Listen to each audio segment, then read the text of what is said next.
Hey guys, welcome back to another video. It's your man Jay Will. So 45 days with the Pixel 3. In this video I want to talk about some reasons on why I think you should probably consider the Pixel 3.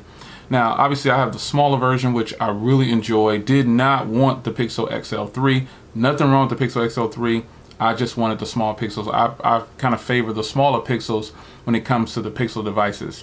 So a pro to this phone is the dual speaker setup that they have on the front of this phone.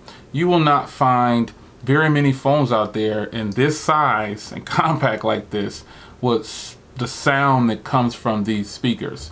And I think that's something that a lot of people missed because of all the other things that come along with this phone that are not so great.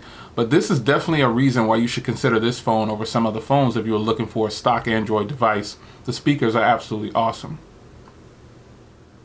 Now another reason is media consumption that goes along with those speakers. And this little 5.5 inch display right here is very, very nice, very vivid, very strong. Video and music and anything, music videos and regular movies and things that you watch on this phone, coupled with those stereo speakers, absolutely looks fantastic. And the quality that you get from this little phone right here is absolutely great when it comes to the screen. Now another area where I think it will benefit you to buy the Pixel 3 is the software experience. The stock Android experience on here is absolutely great. No issues whatsoever. It's running 4 gigs of RAM, 64 gigs onboard storage, Snapdragon 845. The norm across the board right now, at least 4 gigs and a Snapdragon 845 for Android phones. But a lot of Android phones are not stock Android. This is one that absolutely just really does well at performance day to day. Now, is it blazing fast over other phones? Not so much, but there's no hiccups or any kind of slowdowns with this phone right here. A lot of people are saying that this phone has RAM management issues. I just haven't experienced it myself. I use the phone day to day, and literally I use this. My Project 5 SIM card stays in here, and it's just a great experience overall. No problems with performance in my use. That's going to depend on what apps you have on your phone more than likely. You know, how you have a phone set up, you know, widgets. You got a bunch of different things on your phone. You might not get the best experience. So if you got a live wallpaper, all these things make Android phones a little bit sluggish. But that doesn't mean it'll affect every phone.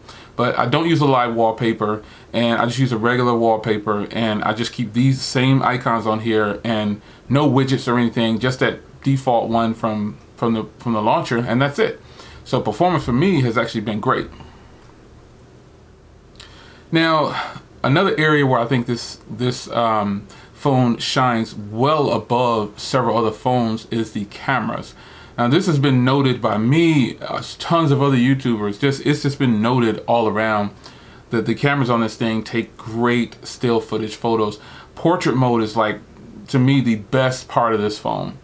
Even if you don't want to take a portrait mode shot, a portrait shot, you should just do it, because those shots come out so strong, so vivid, so clean. It's just hard to pass it over and say that it's not good. So that's one of the highlights of this phone to me, is taking just regular photos and then portrait photos. And when you take a portrait photo, it gives you the same photo without the portrait effect. So you get them both. You just that's why I say you should just go into portrait mode, take a photo, and then you'll get your other photo anyway. So it's just something that I do. I leave it pretty much when I'm doing a still shot in portrait mode if I want to, and then if I want to use that portrait shot, I will, or I can use the regular shot that comes along with that photo. So still shots on this thing are absolutely great. And one of the last areas I want to talk about with this phone is battery. Now, for this phone to have the battery it has inside, it's actually pretty decent, man. I'm getting through over a full day, and then I'm also getting about 5 to 6 hours of screen on time, sometimes a little bit over 6, and that's really good for this phone right here, man. I mean, I've heard people with lots of complaints about it. I can definitely get 5.5 hours of screen on time, and that's decent for this phone for sure. Considering some of the other phones that I have with bigger batteries that don't get, or they're getting about the same amount of screen on time. But I really think that the after security patches and updates since I've had the phone, the battery life is definitely improved. And I use the Pixel stand too, so that's a huge plus. And I think that's just something that I like about the combination of this phone. The Pixel stand, some of the features that come along with it, it's a good experience for me. And that's something that a review should really boil down to that person's experience, and this is my experience. Now, a few reasons why you might want to skip this phone is the price. The price is $799. Some people grabbed it for a much lower price on Black Friday. But overall, this phone sells for $799 if you want to get it directly through Google. And if you can get it on a carrier, they have buy one get one free or $300 off. There's a bunch of different things you can do, ways you can buy this phone. Most people finance it, but a lot of people buy direct, which is what I would recommend if you can. If you can't, go ahead and get your finance game on and save a bunch of money up front, but you're still paying the same price. But the price of this phone is a little high because it does offer wireless charging and an IP rating and great cameras, you know, all these things. But personally, I forget about wireless charging and things like that. Even though I'm using it on the Pixel stand, I forget about it because when I'm not on the Pixel stand, I've got wireless chargers on my desk all through the house. I don't even put it on there. But the price just doesn't warrant what it's offering. No facial recognition and just some things that I've gotten used to. It does have a fingerprint reader on the back, but sometimes I like to just get into the phone. But the price is definitely something that you should be wary of when purchasing this phone. Now, another reason why I think I would probably tell a person to kind of stay away from this phone is one of the pros, which is the battery. So I do have phones with 3,000 milliamp hour batteries that get more battery life, and somehow that's possible. I don't know why it is, but you know, the battery is a pro and a con because I'm kind of a heavy user, not too much, but some of you guys might not want to be on the charger. This phone charges really fast, I might add. Even with the Pixel stand, it charges really fast. But you know, that might be a con for some people, just getting 5.5 hours of screen on time or so average for $800 to start.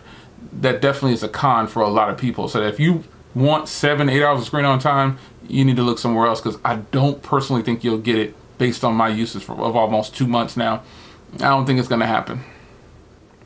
Now, one other last thing I want to talk about as a reason you might want to stay away from this phone currently right now is there's an issue with the microphones when recording.